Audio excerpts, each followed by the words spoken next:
जी दोस्तों नमस्कार, स्वागत है इस नए वीडियो में। आइए देखते हैं। कामचोर देवरानी। एक बार की बात है, सुषमा अपने पूरे परिवार के साथ खुशी खुशी मोहन नगर में रहती थी।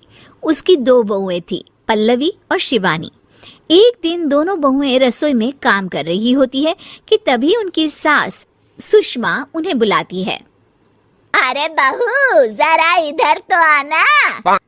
शिवानी, जरा जाकर देखना सासू माँ क्या कह रही हैं। दीदी आप ही देख लो ना जाकर, आपको भी तो सुनाई दे रहा है। अरे मैं आटा गूंद रही हूँ ना, तुम चली जाओ। हाँ तो मैं भी तो सब्जी काट रही हूँ ना दीदी। अरे बहू जल्दी आओ। ओह, ये तो जाएगी नहीं। मैं ही जाकर देखती हूँ कि क्या करना है। पल्लवी सुषमा के कमरे में जाती है। जी मम्मी जी, क्या हुआ?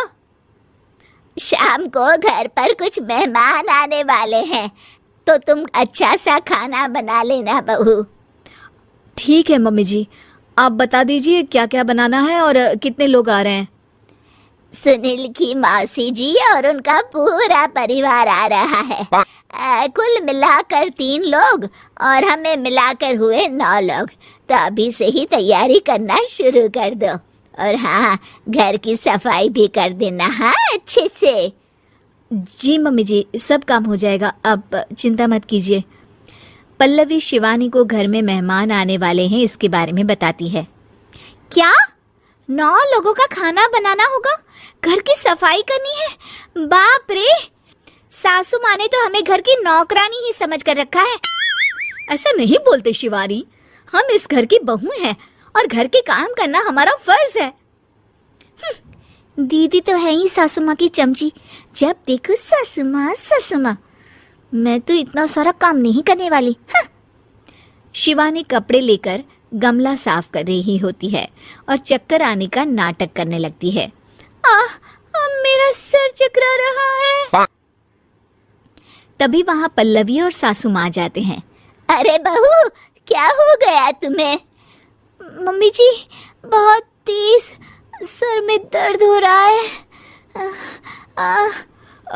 तुम एक काम करो शिवानी, आराम कर लो। नहीं नहीं दीदी, घर में मेहमान आने वाले हैं, मुझे आपकी मदद करनी चाहिए। अरे कोई बात नहीं शिवानी, तुम आराम कर लो, मैं सब काम कर लूँगी। ठीक है दीदी, अगर आप इतना कह रही हैं तो आराम कर लेती हूँ। शिवानी आराम से अपने कमरे में मैगज़ीन पढ़ रही होती है। इसे कहते हैं आराम की जिंदगी। इतना सारा काम। चलो, सारा काम खत्म हो गया, शिवानी को देख आती हूँ।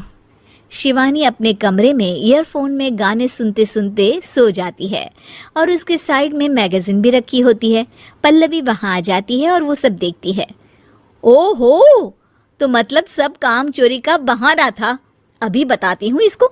घर का सारा काम मुझे करना पड़ा और ये महारानी यहाँ मैगज़ीन पढ़ रही है, गाने सुन रही है।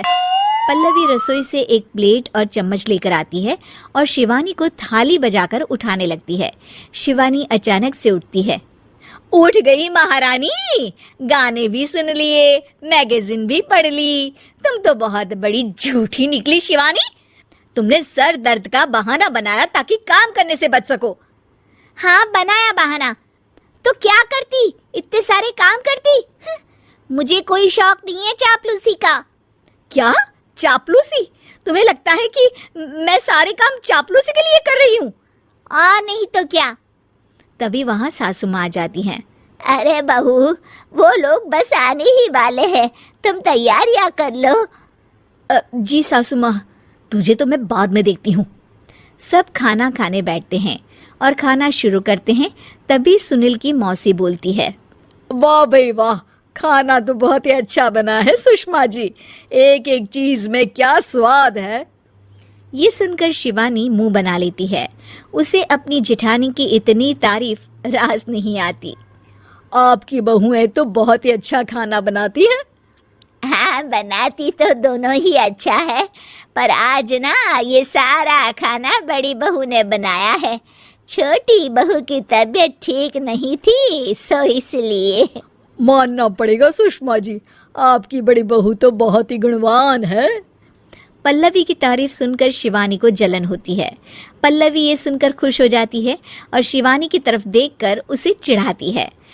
कुछ देर बाद मेहमानों के जाने का वक्त हो जाता है। मौसी जी सबके लिए उपहार लाई होती है। वो सबको शगुन के पैसे देती हैं और अंत में पल्लवी के पास आती है। तुम्हारे लिए शगुन का लिफाफा तो है ही, पर बहू तुम्हें एक और उपहार भी मिलेगा इतना अच्छा खाना बनाने के लिए। मौसी अपने सोने के कंगन निकालकर पल्लवी को पहना देती है। ये लो, ये मेरे मनपसंद कंगन है, अब से ये तुम्हारे हुए। धन्यवाद मौसी जी। ये देखकर शिवानी तो पूरी तरह से जल जाती है और गुस्से से रसोई में चली जाती है। तभी वहाँ पल्लवी आ जाती है और उसे अपने कंगन दिखाने लगती है। देवरानी जी, अब आपका सर दर्द ठीक तो है ना? मुझे लगता है कि अब सर दर्द शुरू हो गया होगा आपका। जी दोस्तों, वीडियो कैसी लगी कमेंट करके ज़रूर बताएं और चैनल सब्सक्राइब करके हमें सपोर्ट करें। जी धन्यवाद।